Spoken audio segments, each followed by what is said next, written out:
statistic, right? Work with me here, people. Good morning, guys, gals, dogs, cats, whoever else is watching.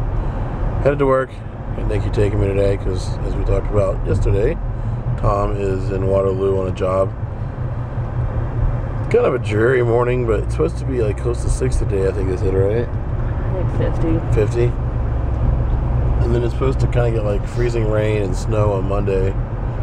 Spring keeps trying to bring its head out, and Old Man Winter just kind of kicks her in the stomach and knocks her down. But yeah, it's gonna be a good weekend. Got a big show to go to on Saturday up in Marshtown. Cottonmouth Kings, Izzy Dunfor, Agony Defeat, a bunch of other artists are gonna be there. Jenny and Matt, Nikki's sister and brother-in-law, are going to be there, and Ian, and it'll be a good time. And then Sunday, Nikki's mom's either coming up here or we're going down there because Nikki's got to color her mom's hair. Just gonna spend the day at the office, getting work orders closed, trying to find some work orders for next week. I think we're gonna try to shoot for going out east July 4th and around that time. Just got to work everything out logistics-wise with schedules at work and money too. I wish our mail came at 10:30 in the morning. Our mail gets there about 4 in the evening, if we're lucky. Right? Sometimes it comes at 12 in the afternoon. Oh, really? I guess it's sporadic. Every time I've been home, it's been like 4 in the evening. Because I know, because I'm sitting on the couch with Nikki, and the dogs are barking when he comes up, and it's usually been dark out.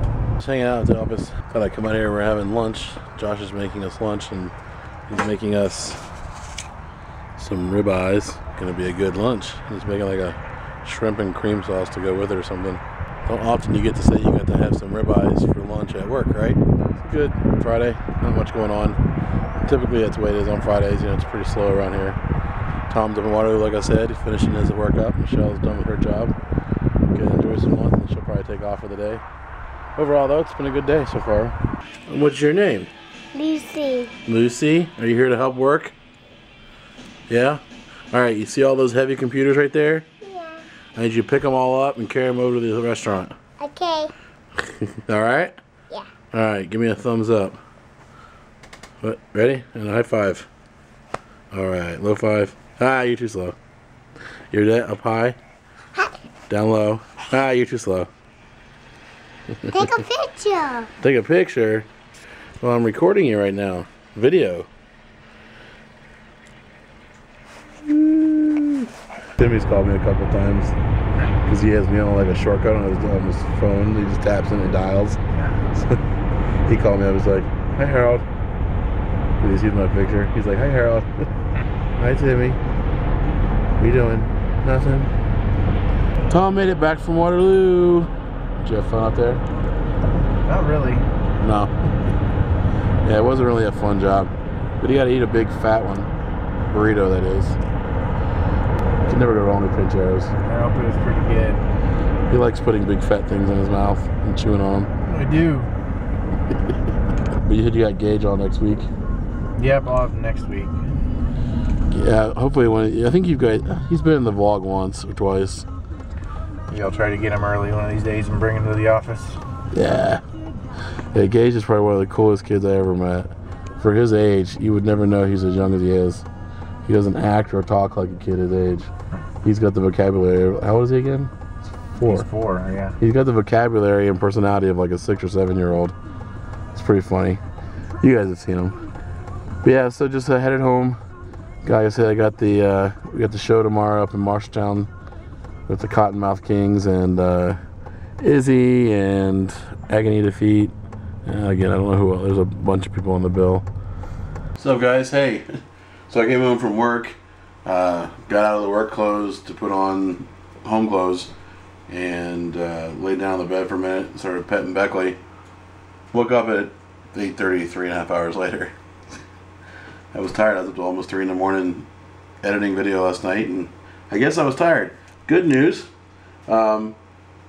New hardware has come in. This is the end of the hardware that I've been waiting on.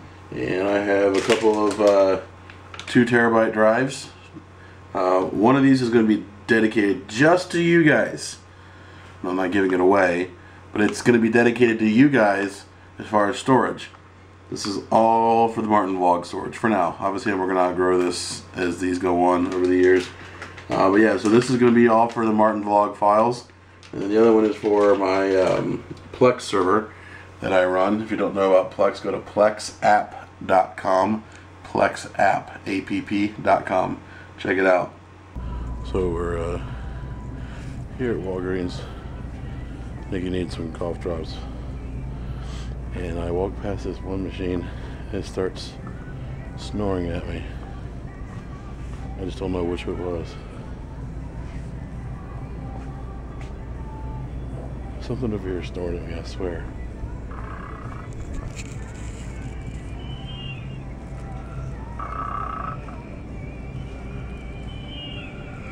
See, I'm not crazy. It just starts snoring at me.